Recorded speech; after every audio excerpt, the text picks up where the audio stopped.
High court ఇచ్చినటువంటి తీర్పు పట్ల అందరూ రియాక్ట్ అవుతున్నారు. ప్రస్తుతం తెలంగాణ భవన్లో మాజీ మంత్రి గంగుల కమలాకర్ మాట్లాడుతున్నారు. లైవ్లో చూద్దాం.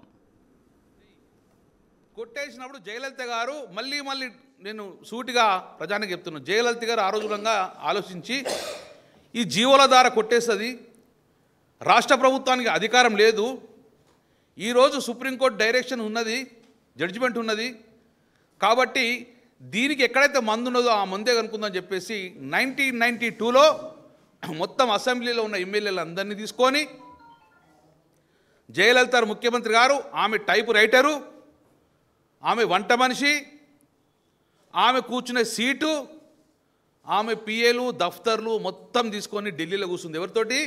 ప్రతిపక్ష ఎమ్మెల్యేలతోటి, అధికారులతో పోయి ఆ రోజు పివి నరసింహారావు గారి ఆఫీసు ముందు కూర్చొని ఒకటే డిమాండ్ పెట్టింది, మా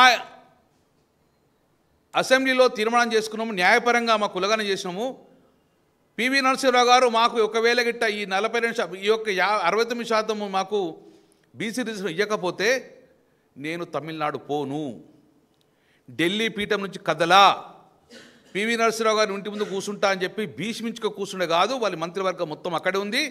ఏమన్నది? నా పరిపాలన ఇక్కడ నుంచి ఇక్కడే, నా వంట ఇక్కడే, నా దర్యాప్తు నా దఫ్తరంతా ఇక్కడే, మా అధికారులు మా మంత్రులు ఇక్కడే ఉంటారని చెప్పేసి డిమాండ్ పెట్టింది. కదలలే. ప్రభుత్వం దిగొచ్చింది, ప్రధానమంత్రిగా దిగొచ్చింది పివి నరసింహారావు గారు. ఆ రోజు 94లో క్యాబినెట్ నిర్ణయం చేసుకొని పార్లమెంట్లో బిల్లు పెట్టి పార్లమెంట్లో రాజ్యాంగం 9లో సవరణ జరిగి అందులో ప్రొటెక్షన్ ఇవ్వడం వలన ఈరోజు తమిళనాడుకు 69% జీవో అమల్లోకి వచ్చింది. నేను ఇదే డిమాండ్ మళ్ళీ ఎత్తున్నా, వెళ్దాంపా రేవంత్ రెడ్డి గారు నడురి, నీ నిజంగా చిత్తశుద్ధి ఉంది కదా, రేపు బయలుదేరదాంపా, నీ అధికారాన్ని మంత్రివర్గం తీసుకోంపా, ఢిల్లీలో కూర్చుందాంపా, మోదీ గారు ఇంటి ముందు కూర్చుంటామా లేకుంటే ఎక్కడ కూర్చున్నాం, కూర్చొని తెలంగాణకు వచ్చే పనేం లేదు, ఇక్కడ పరిపాలన జరుగుతలేదు, నీది డెవలప్మెంట్ జరుగుతలేదు, అక్కడే కూర్చుందాంపా, బీఆర్ఎస్ పార్టీ మేమందరం మీ వెంబడి వస్తాము,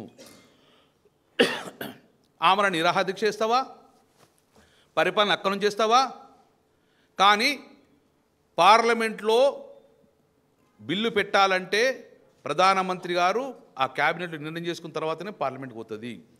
కాబట్టి దీనికి ఉన్న మూలము ప్రధానమంత్రి గారిని కలవడమే. కలుదాం పాండి, ఇప్పుడు నీకు నిజంగా చిత్తశుద్ధి ఉంది కదా, మోసం చేయని అసెంబ్లీలో చాలా మాట్లాడావు కదా, మా చిత్తశుద్ధి ఉంది కదా అని అన్నావు కదా.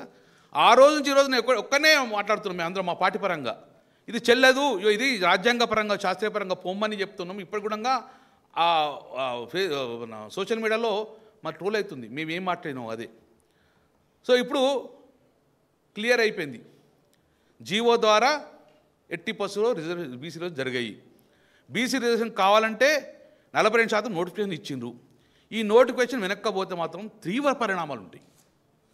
లేదు మేము ఏం చేయాలి, 4 వారాలు కోర్టు టైం ఇచ్చింది, ఈ 4 వారాల తర్వాత ఎన్నికలు జరగాలి కదా, పాత పద్ధతిలో జరగాలని 23% ఇస్తే మాత్రము చాలా చాలా చాలా తీవ్ర పరిణామాలు ఎదుర్కోవాల్సి వస్తుంది ప్రభుత్వము.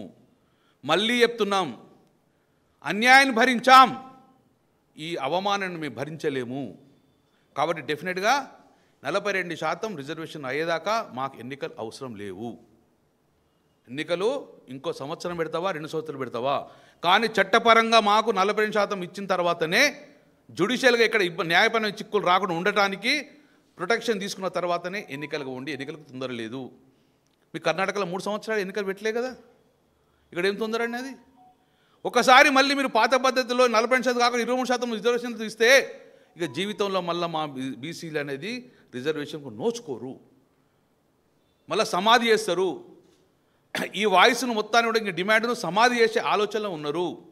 కాబట్టి సూటిగా కరెక్ట్ చెప్తున్నాం, ఢిల్లీకి కదలండి, మేము మీతో వస్తాము, మీరు ఏది కూర్చుంటే అది కూర్చుంటాము, కానీ ఢిల్లీకి వెళ్ళి రిజర్వేషన్ తర్వాతనే తెలంగాణలో అడుగుపెట్టండి. ఆ రోజు కేసీఆర్ గారిని మళ్ళొక్కసారి చూడండి, ఆంధ్రప్రదేశ్ రాష్ట్రంలో వెళ్తున్నా తెలంగాణ రాష్ట్రంలో అడుగు పెడుతున్నా ఒక నమ్మకంతో వేయండు.